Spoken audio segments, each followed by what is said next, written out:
Squad up, haters down, haters down. If you ain't about that life, don't come around, don't come around. Got the crowd, gone wild, gone wild. Tell me what you know about that Mem style. What's going on, ladies and gentlemen? It's your boy, Memphis Jelks, formerly known as J Smooth, in the building. Y'all know what it is. It's the Memphis Jelks Show. And we're back with another episode. And this episode is like super special for me because I'm here with the man who gave me my first opportunity, my first chance to release a real album. He signed me to my first ever record deal. I was just a little kid, like 18, 19 years old, making demos in the house. Me and my brothers, the Jelks boys, and we met a guy named Tom Sanders, R.I.P. He took a liking to us, and so much so that he was like, I'm gonna play. Tom was already an artist, and he was like, I'm gonna play this for my label owner, Mr. Johnny Scott. Hey, well, I thank you, Jay. You know, it's been a long time. But what happened was that I happened to go to New York, and I stayed there for about a couple of years, and I came back to Memphis and decided to, while on the train, I wasn't riding no plane then. On the train, I happened to have bought a book, a portrait of J.K., and I took that portrait and made that my label for my record company, Portra Records, and that's where it started. Had a lot of fun, did a lot of recording, Tom Sanders, J Smooth, and also Johnny Scott. We had a good time, made a little money, not much, you know. Can't change anything. But I had a good time. We got to go back a little bit. That's amazing, John. The reason I say we got to go back is what about that object made you want to take on the name Portra Records? Well, that's why I took the name Portra Records, because the book was called A Portrait of JFK. Mm-hmm. So I just took the Portra and made that my label. But that was it, Portra Records. Wow. Did you know how to create a record label at that time? Like, did you know how to do the paperwork and all that kind of stuff behind it? Oh yeah, when I got in Memphis back from New York, I went down to the courthouse and went to signing papers and all this stuff. But the label was registered, and no one else had that label out at that time. So that's how I got Portra Records off the ground. Wow. So take us back before then. So Johnny Scott, the young teenager, growing up in Memphis. First of all, were you born and raised in Memphis? I was born and raised in Memphis, 1936. Nice. But what happened was that I went to WREC. It was called WREG then. WREC, and put in for a television show.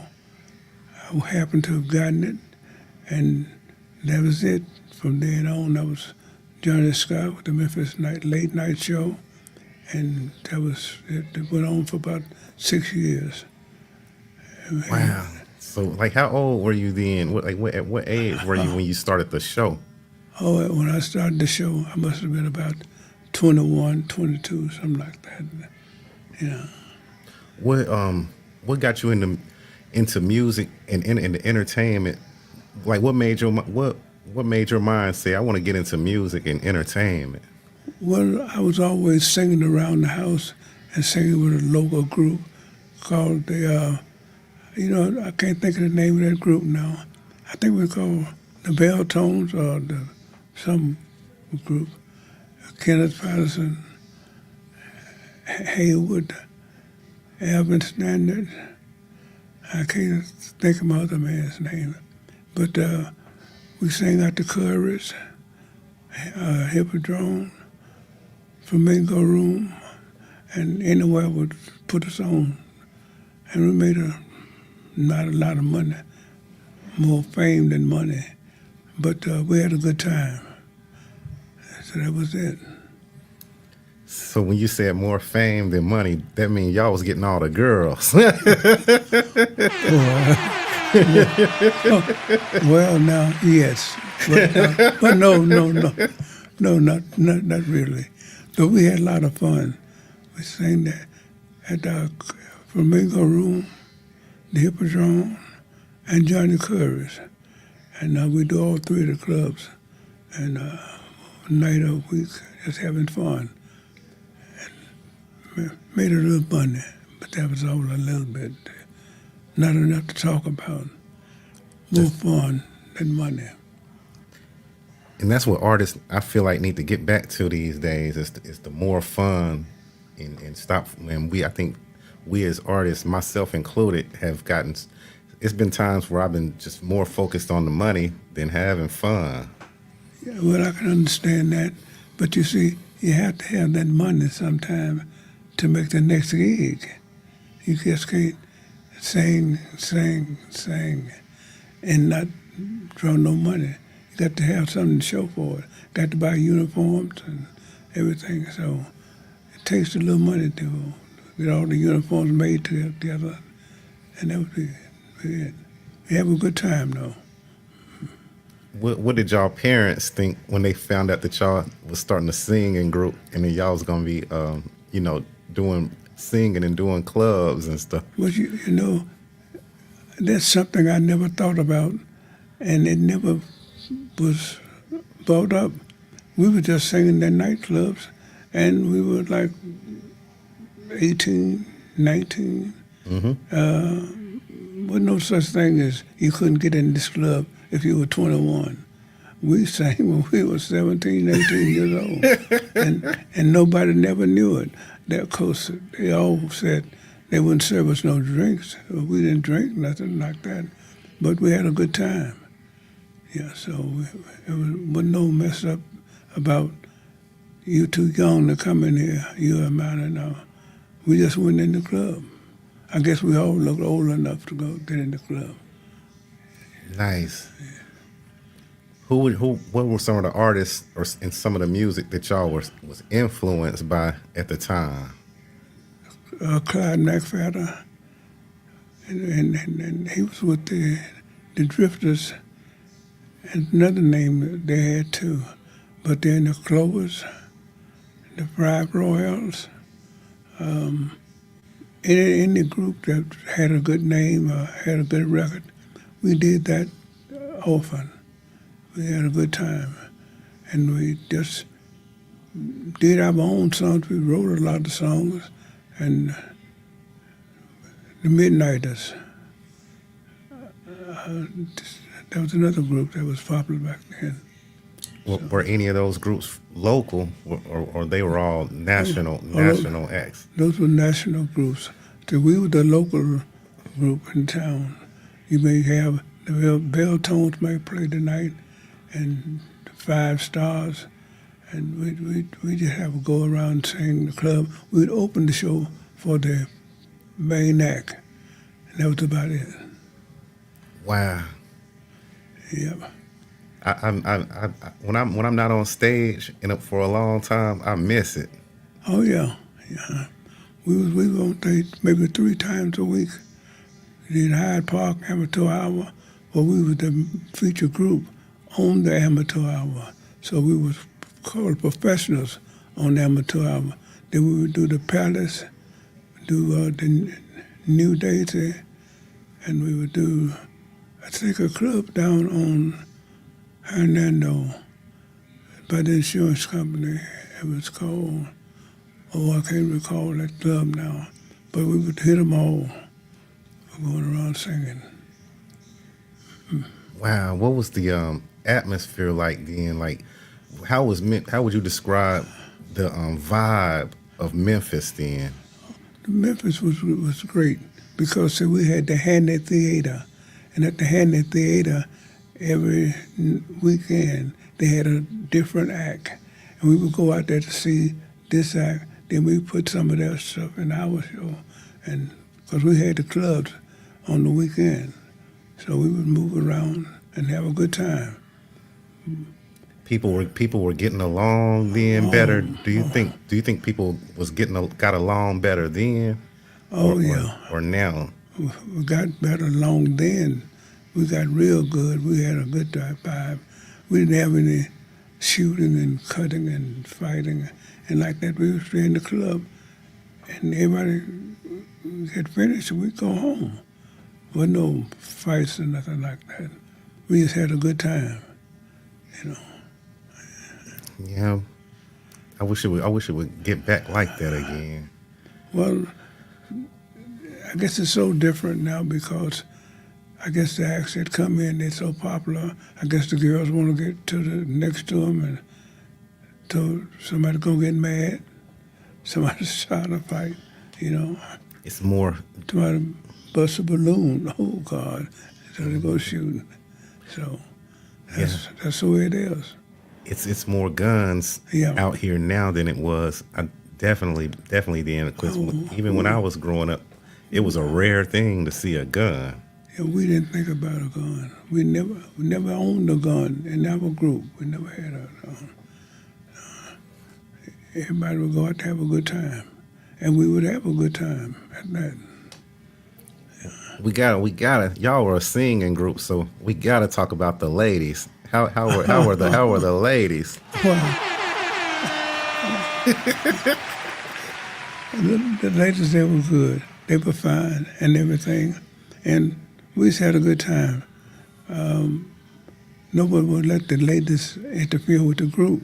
You know, they had to wait in the back because, hey, we were so popular back then. We were the one, the ladies would come to us. We didn't have to go to them. So we had a good time. That's a blessing right there, man. I promise you, the ladies were like 99.9% the reason why I started rapping. Yep, that's all right. Yeah, we had the clubs, man. We had the Flamingo Room, Johnny Curry's, WC Handy, and the club down on Hernando. I can't think of the name of it now, but it was another little club down there across from Union Protective, and it was good. We were singing there too. So. Wow. Now it's like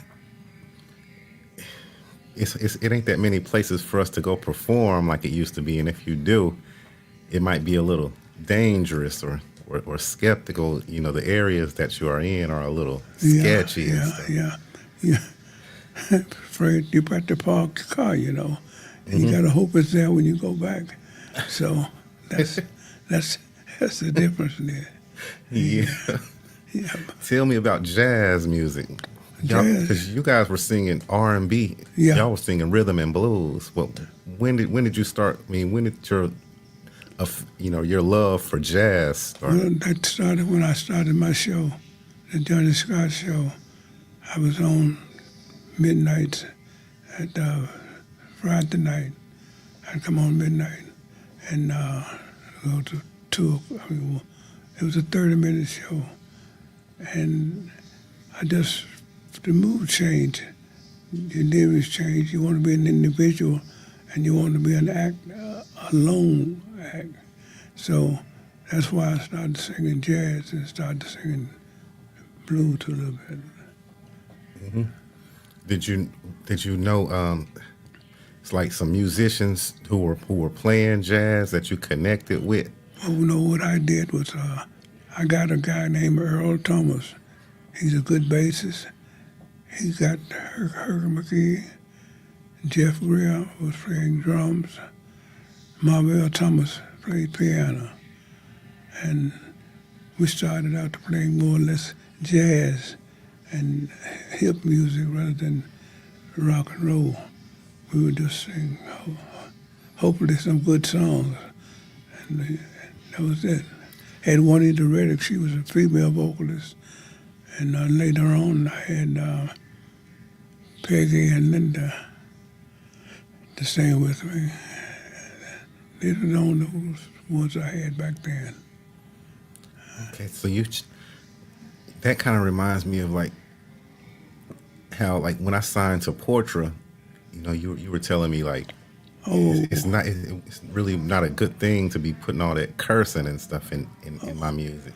Oh yeah, well you see, So, I couldn't use no cursing on it because I mean, but I was going, but before you go there, before you get to that, I just want to like, you can compare that to like how you went from rock and roll to jazz, because rock and roll was a little bit more hardcore, and jazz was a lot smoother. So did you how was that transition going from like rock and roll to jazz? Well, you see, I had done rock and roll and hip stuff with a group called, I can't think of the name of the group now. But anyway, I got along and started singing by myself. And when I started singing by myself, I thought it was a better thing to sing ballads, standards, and regular music that the elderly people wouldn't enjoy. Mm-hmm. And that was it. That's how I started that. Did it work? Oh, yeah, it worked. I had a television show for about 3.5 years, maybe 4 years. So it went off well.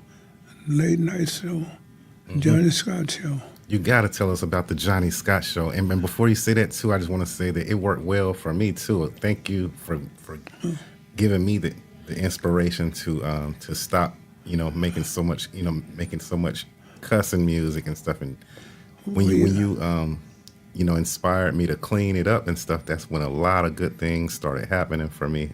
Doors start opening up. Well, you see, the reason I sing what I would call jazz or semi-jazz was because you could do that as one person. I didn't have no vocalist to back me up. I just had myself. So I decided to sing ballads, and go along with hip music more or less than rock and roll. I got a little older then too. I think I was about 22 years old, something like that. Yeah. So you had built a name already around the city as being a performer, and that helped you when it was time for you to go and pitch the Johnny Scott show. And who did you have to pitch your idea of the Johnny Scott show to? Well, what happened was that Harry Winfield had a show on Channel 5, and Harry was letting other guys run the show. He wasn't doing much. So I got fed up and not satisfied with the way his show was going. He was letting the young kids come on, do what they want to do, and so I went to WREG at that time, and WREC, and to Mr. Brakefield, and laid it out. He said, "Okay, we'll try it." Wow. And tried. That's where we started from. Wow. That I know you were. How did you feel when he said that we're gonna give it a try? Well, I couldn't feel any way, but I was astounded because he hadn't heard me sing or nothing like that. Maybe he had, I don't know, because I would sing something every now and then with Harry.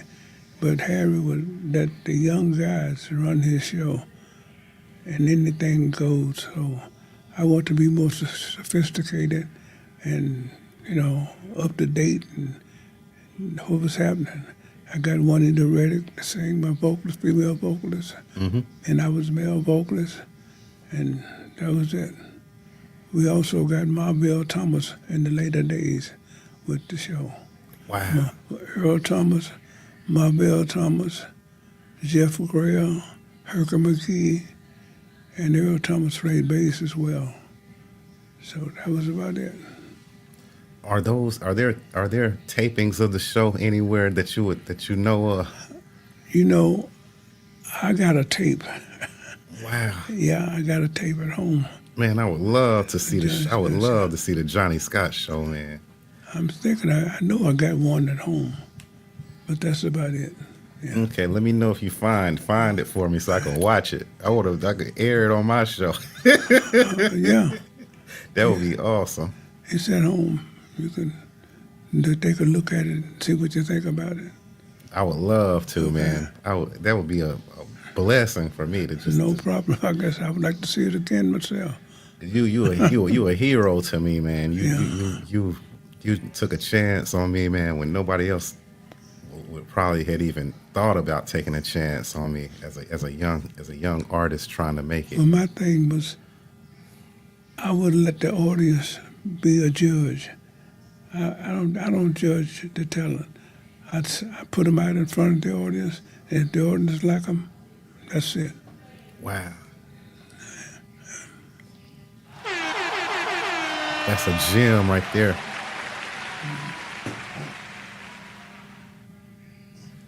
That's a gem for all of y'all moguls out there who's starting y'all own label.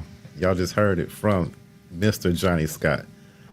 Don't you be the judge of their talent. Let the crowd decide. It's so many people who like this own companies and stuff, and they want to, like you said, they'll let they self get in the way instead of doing what the what the crowd is going with. But so can you give us so what was your layout? What was your idea for the Johnny Scott show? Well, you see, I was working with Harry Winfield, and Harry was allowing the youngsters to come in and take over his show. So I decided to go out and go to WREG and try my show over there. And they allowed me the opportunity to run against Harry, and that was it. So what was you were singing on the show, or you were like interviewing? Were you interviewing like guests? And stuff What I like would that? do, I would interview a guest, and I'd have a guest to sing a song, and a female vocalist would come in and sing Juanita Reddick, and then I would probably sing something and go off and be like that. But Nice. we like I say, for about 4.5 years. Wow, that's a good run. That's a great run. Yep. Any did you have any favorite do you have a favorite episode or a favorite guest that you interviewed? Well, my biggest guest, I shouldn't say this, but it was Lou Rawls. Lou Rawls he came to Memphis, and I took him by my sister's house, went on into Overton Square, driving around, showing him all the places in Overton Square. And he was one of, I guess, I would want to say he was the biggest guest I had, but he was one of them. Wow. Yeah. Did y'all go to the studio? Did you take him to the studio? Oh yeah, he came to the studio and showed him all around, and it was a fun thing. He did the television show with me live, and then he performed on my show, and then I performed with him at the Peabody Hotel. Wow. Yeah. That is huge. That is super huge. So y'all were on for 4 years, and then at some point, you've been out the country before, haven't you? Oh yeah, well I started out in Europe. I started out singing in France. Tell us, yeah, how did you even come up with the idea that I'm gonna go outside of the United States and grow outside of the United States? Well, what happened was that I was serving in the Army, US 514, 55055. Yeah, that's my serial number. However, I just started out to sing with the French band in the Epic Club. And I sang there for about 4 years. And after that, I moved back to the States because my time was running out over there. And if I didn't come back in a lot of time, I would have to pay my way back. Oh, wow. So when my time got a little short, I got my bags and put the plane. But I went back over there later on. I had a good time. Which did you prefer? Like, which did you like better? Did you like the European crowd or the United States crowd better? European crowd. And why? They look like they fancy and they take to the artists a little bit better. They want to speak English and they don't, you know how my French was, very poor and real short. But I made it. I stayed over there a year. You can stay a year. This was after I got out of the Army. I was stationed in France. So I got out of the Army over there and started singing with a group called Richard Bennett and this jazz band. And we sang at the Epic Club. I had a contract there for about a year. And I started looking at money was getting slow. And I had to pay my way back if I missed that deadline. So I took the trip back home.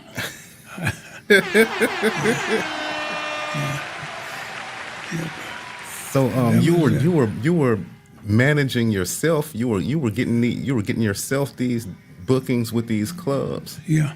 Wow. That takes some ingenuity to not only be the artist, but also you were managing yourself too as an artist. Well, that was the only thing I had to do. I was alone. I had no friends. Nobody, no one in the band spoke English. All the guys, they spoke at English, but I was the only American there. Wow. So we had a good time, though. Did a lot of blues songs and jazz songs. Our music is really popular in Europe, so I had a good time. Nice. As far as going overseas, I've never been outside of the United States of America ever. Never been in the Army, no sir. Mm-hmm. Well, I happened to have got discharged overseas after my tour, and I could stay there a year and then come back home on the boat free rather than pay my way back. Nice. So I sang on there for about a year, and I got that boat, came on back home. Yeah, Nice. but I had a good time though. Yeah. I wish I could afford to go back now, but I guess I don't know what happened to all the guys and everybody. We're about the same age, so damn. If I get some paper, I'm gonna make sure you be able to go back and enjoy yourself over there, because I know it's a different culture. Well, I'm 87 now, so that's about it. And you look 27. Oh. I hope I age as gracefully as you, for real. She thinks 87. Yep. Yeah. You're aging gracefully though, Johnny. I hope I'll be able to. Having a good time. Oh yeah. Man, this is an awesome interview. We haven't even started scratching the surface yet. So when you were in France, it was a culture change, wasn't it? You said the European culture it's different than the United States culture. Oh yes, it's much different. In other words, you appreciate it more than you are over here. I got in the club, and I had a female vocalist, Nancy Holloway, and I forget the other girl's name, but anyway, we sang at the Epic Club. I sang at Kurt Sambo's, and another one now, big, that's been so long ago, I've forgotten. But I had to get back to the United States after I stayed over there a year. So in that year, I made a lot of fun, had a lot of fun. Yeah. That's amazing.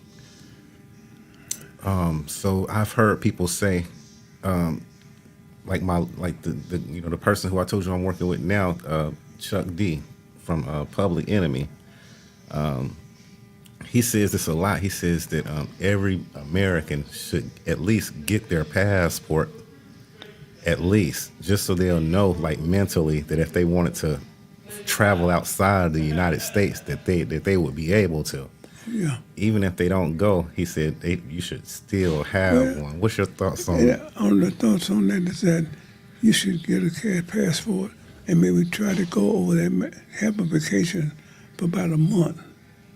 And if you can't have the money to spend a month, at least go for 2 weeks, and you will really enjoy yourself. Now, while I was over there, I was singing in France. I made television in Rome, Italy, and I went all over Europe. And when that time was up, I got that ship and I came back home. But I had a great time. I can see myself now walking in England and singing in Paris and just having a lot of fun.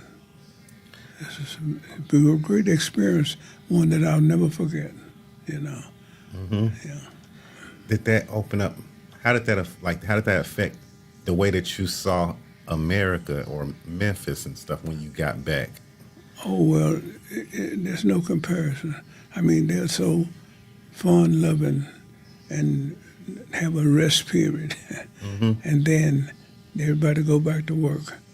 They take off and be alone and then go back to work. This quiet life, good life to live. It's slow, but right now it's a lot of trouble over there, but back then it was no problem. We had a good time. That's awesome. I can imagine how it could open up your mind to show you that there's more to life than you just in the United States of America. There's a whole world basically out there. It all just don't boil around the U.S. Oh no. I can't wait to hopefully one day travel, because they say it's freeing. Like, it frees your mind to know that you can actually leave the country, and there's this. Well, have you ever been in the Army? No. No. They wouldn't let me serve because of my eye. Oh, okay. I had an eye injury when I was young. The recruiter, was funny. The recruiter was like, they were trying their best to get me, so they came to the house, and he was asking me a bunch of questions, and then as soon as he asked me, as soon as I told him about my eye, he just started packing up his stuff and left. And I'm just like, no, I want to go. I wanted to come back and come get me. They couldn't do it because I had a eye injury. Well, that's a fun time. That's Wow. one time I'll never forget. The experience I had with the Army. Would you recommend for some of the youth now that's coming up for them to join the Army? But that's if you want to really see the world and you want to find out how other people live. And that's what I was saying, because it taught me a great deal, Mm-hmm. Yeah. I agree. I think a lot of, I'm not saying all of them, if you're not going to go to college, it might not be such a bad idea to join. Get away from here. Don't just be influenced by this what's happening over here. Well, you see, when I finished high school, I said I was prepared to go to college. I said, well, I'll go to the Army. So I was drafted, though. I was drafted. So I got home. I was living in New York then, and that letter came. Uncle Sam wants you. Oh. So I went down and they signed in New York. I had moved to New York from Memphis then, and I went down to New York station and was drafted to the Army. So what happened was, it was something funny. I was with two white boys, and they put all us down as white. So I couldn't get that off my record until I was discharged. What happened? That's it. I went all through the Army. As a white man. Yeah. That's funny. They couldn't change it. So that was it.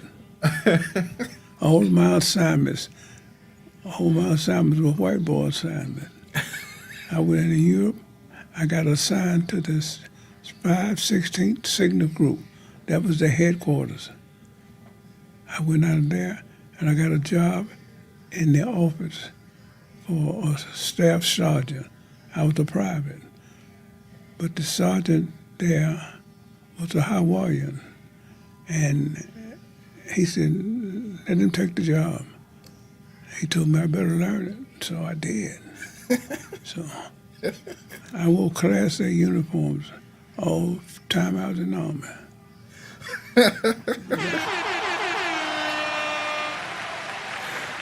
What a blessing. It went from being a curse of getting that letter. Getting that letter was a curse, but then you got blessed in the process. Yep. Chuck D got a song about that, getting that letter from the government. He'd be like, I got a letter from the government the other day. I opened and read it. It said they were suckers. They wanted me for the army or whatever. Picture me giving a damn. I said, never. And on the video, he's in the pen because, since he didn't go, I guess they locked him up. And then all his boys come and try to break him out. Oh, that'd have been a trip. Yeah, and he said that the reason he wrote that song was because when he was a kid, his uncle got that letter. And he saw when his uncle had read the letter. He said the uncle balled the letter up and threw it down and went and was mad. And he was why is it? I was in New York when I got the letter. Mm-hmm. And I opened it. And said, Uncle Sam wants you. And I went down. I was kind of glad I wasn't going to join. Mm-hmm. So I went down, and there was two other white boys, and I made the third.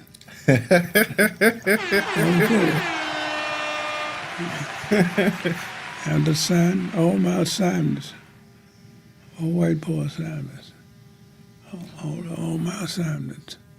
Yeah. So what made you want to move to New York? Growing up in Memphis, why New York? Let me see. I had three other brothers had moved to New York. So I decided to go to New York, and that was it. No reason. They didn't coax you. They didn't say, Johnny, come up here. Come stay up here with us. No, I wanted to get away from here, and I got up there and got a one-room shack. No one room, but about as large as this office. And bed, dresser, closet. That was it. It probably costed more than what it cost to live here. No, it wasn't. It was cheap. It was about, I think I spent about $10 a week.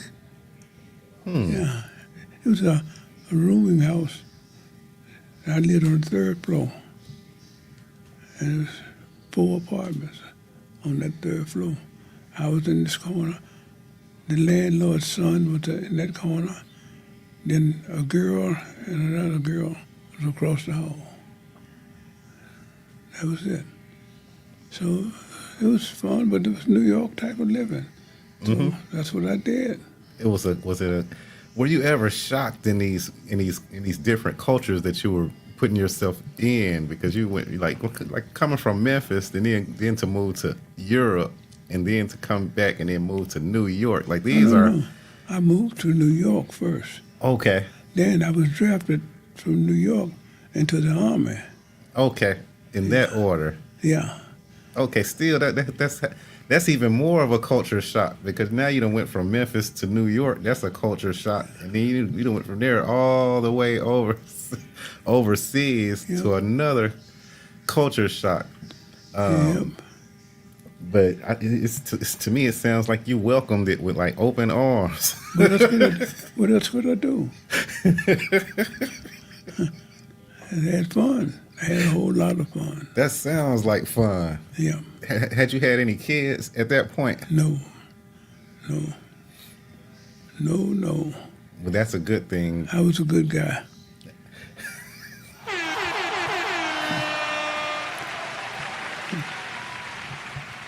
We're gonna give you that. We're gonna give you that one. No, I'm just playing. You were like a singer in a hot band, going from Memphis to New York. Oh man, yeah. I don't know if I would have been able to be that good.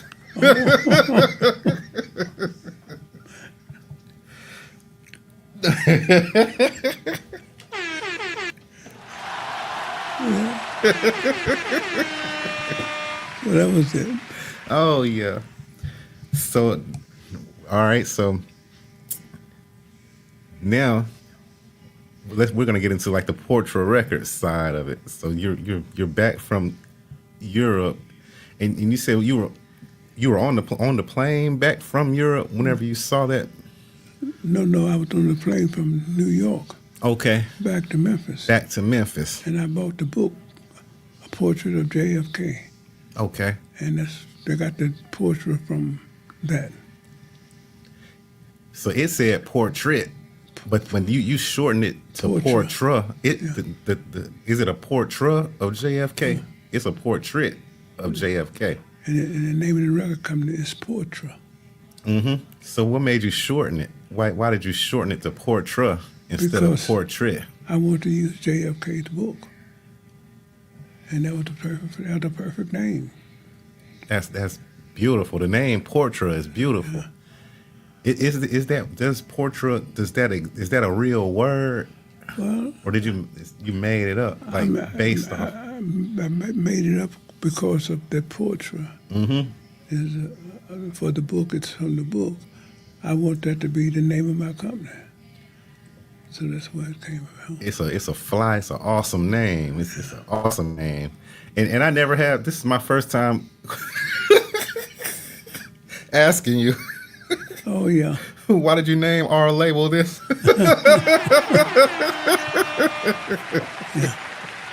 I should have asked that a long time ago. Yep, just hadn't thought of it. I was signed to the label. Yeah. And shoot, now I enjoyed every second of it. Shoot, I wish I was still signed to. We had a blast.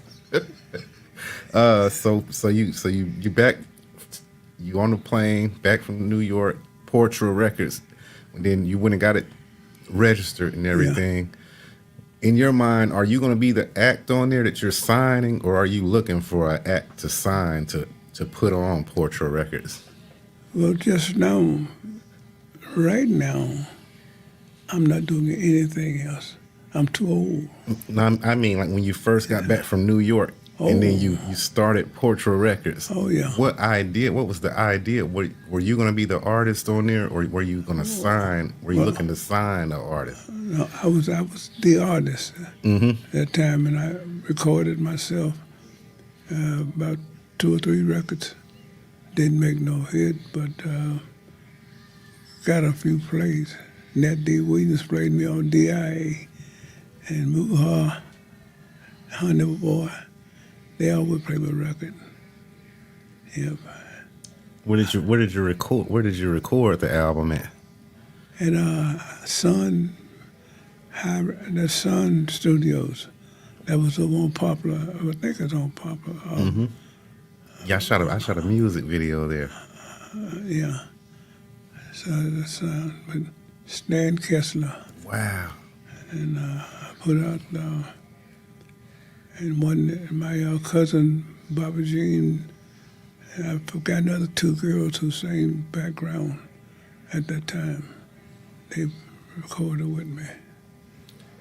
Now this story has always intrigued me. I'm glad that you told me that you recorded at Sun Records, because you always told me a couple of times about the time that you had an opportunity to write songs for Elvis Presley. Yeah. Tell us about that. Well, it was one of the things where I just happened to go in the studio at the time, and I had written different songs, and he looked at some of them. I don't know what he didn't record them, but that was it with Elvis. Yeah, I met him, but that was it.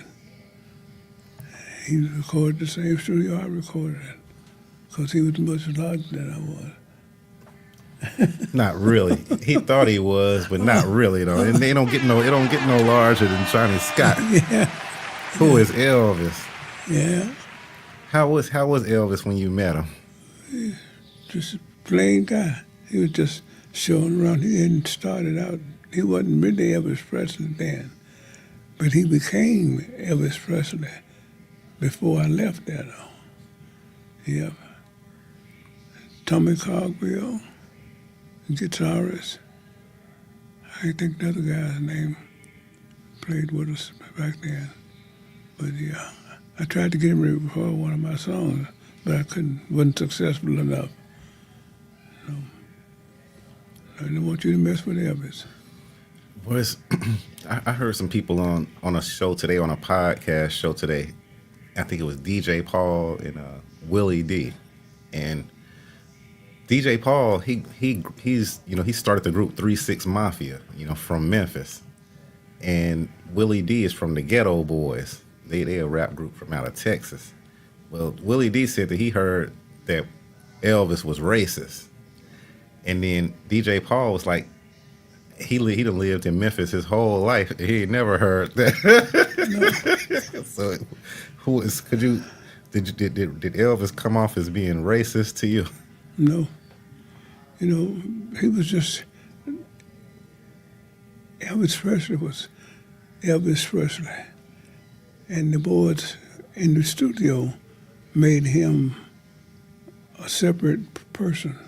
In other words, you didn't get around Elvis. You see Elvis go down on Bill, or he may come in the club, and you couldn't get around him. They didn't want you to touch him, so, I didn't care. Elvis was out Elvis. He's making more money than I was. Always have. So, that was life. That's interesting, because one of them was saying that. Now, I never experienced anything about him being racist. Me neither. I've never really heard much about that.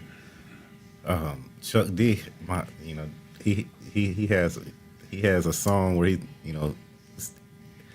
he kind of states that Elvis was racist in it, but I don't have that other besides that song by Chuck D, and that's about it. Well, you see, why would he be racist? He had a lot of money. He came from Marx. So, I never experienced anything like that. No. Tommy Cogwheel was the band leader at that time. Mm-hmm. Yeah. Tommy also played for me on Good Night, My Love. Pleasant Dreams and Snow. That's my theme song. Steve John. I can't think of the song I put out with the guitar. Yeah. But Tommy Cogwheel played real nice. Wow. Yeah. Now the same guys recorded for me. They recorded for Elvis.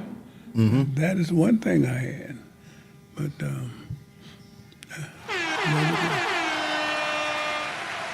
so the same guys who played and recorded with you recorded Elvis too. Yeah.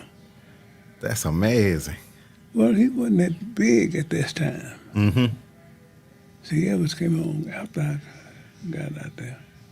And I recorded my first record at Sun Studio. But that speaks to like the mission that you were on, to just be in that those kind of circles where things like that were happening. That show how ambitious you were. Oh, yeah, well, just using the Sun Studio, it cost me what it cost me for to use that studio. I think it was about $65 an hour. Mm-hmm. But yeah, that's how it was. So that was all. That's a lot of money now. That a lot of money then. No, there wasn't no money. There wasn't no money. No, $65. You talking about lucky. You know, if you have $65. That's per hour. Yeah. That just seemed like a lot, John. You take it, the average song is only about 2 minutes and 58 seconds or 3 minutes. Where you don't get that much money from? And plus that's paying the studio and the musicians. The musicians. Oh, okay. Now I see where you. Okay, now I see where that wasn't much then. No, because you're paying the musicians and the studio. Yeah. Yep. So which leads me to you put out the album. Now you said it was on the radio. You got the song on the radio. So you start. What was the next step to like play some shows around town, the region and stuff? Well, you see, I played the Flamingo Room, Club Handy, and I think the little club upstairs, Sunbeam had on Hernando and Bill, the Handy Club. Yeah, I think it's Club Handy. What was the reaction from the people? I was just a blues show. I just sang the blues and that's it. You know what I mean? They danced and that was it. Yep. I had a good time. That's what the music should be about. It should be about having a good time. Oh yeah. The politics come in and stuff whenever you start, when the money and stuff start getting involved. Oh, that I found that's kind of. I've gone a long time being a little bit down about not being a commercial success and all of this stuff, but I feel like I still got really good talent, and when I record records, they still come out really well and all that stuff. But I think at some point, it was a point in my life where I stopped recording for a minute because I was feeling like I'm never going to be a commercial success. Do you think artists should stop recording because the commercial side ain't going so well? Well, if you don't have the money to record, you can't be relaxed. You can't go in there and feel fancy free. I'm here today, I'm going to do this song, I'm going to do that song, and I'm going to see how it come out. And if I like it, I'll put it out. If I don't like it, you got to like the material you're doing yourself. Because if you don't like it, you can't expect for me to like it. Yeah. You can't put yourself into it. See, a lot of people got home studios today. Oh, yeah. So they're able to, anytime they feel any kind of inspiration, they can just go into that home studio and just create it. Oh, yeah. So should those artists be worried about commercial success, or should they be worried about making good music and having fun? Making good music and having fun. And if it's good, it'll show. If it's good, it'll show. You don't have to force it.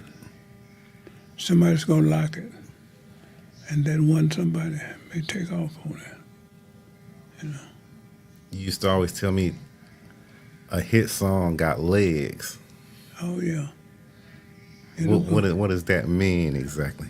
It'll go for you. All you got to do is just put the good song out. Somebody gonna like it. Do you need the clubs? Do you have to get your music played in the clubs? Well, the best thing to do is start the music in a club. And when you start, if you see the people like it, then you get into the studio. Okay. I know that sounds backwards. That's not the way it's done, but that's a good way.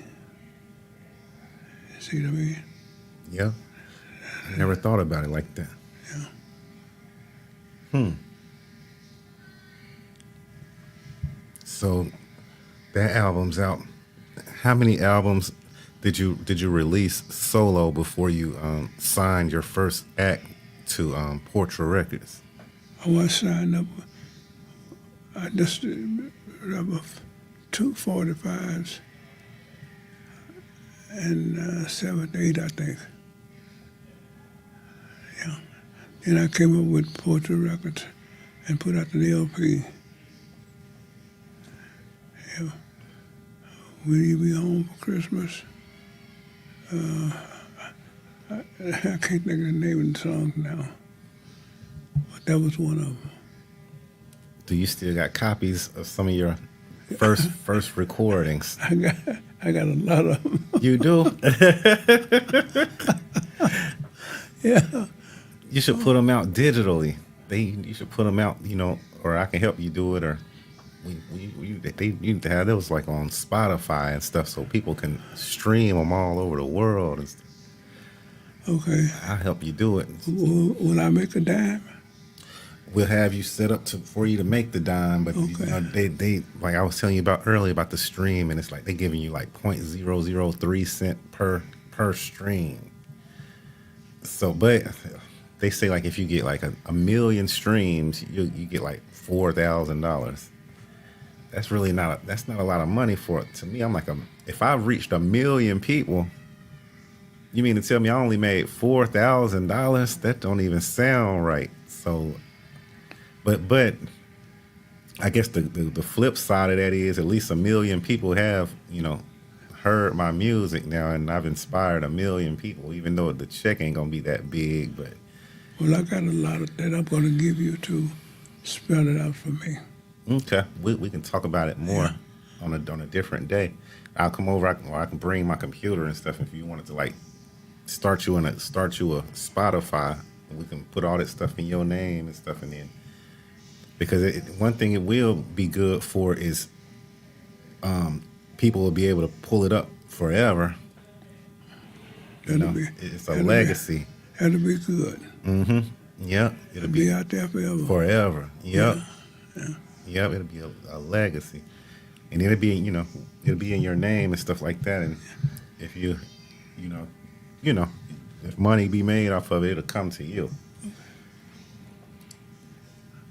But I'm not a big streamer. I don't do a whole lot of like when I put out music, it don't get streamed a whole lot. I'm still more of a hand to hand, like I like to do the shows, locally and stuff, and promote my stuff.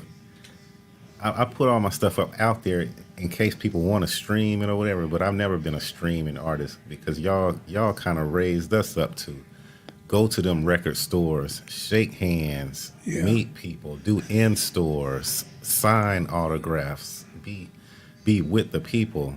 And now it's more like be in the computer, as long as you in the computer. And it's like, man, that ain't how Johnny and them taught us. No, back then it wasn't doing that back then.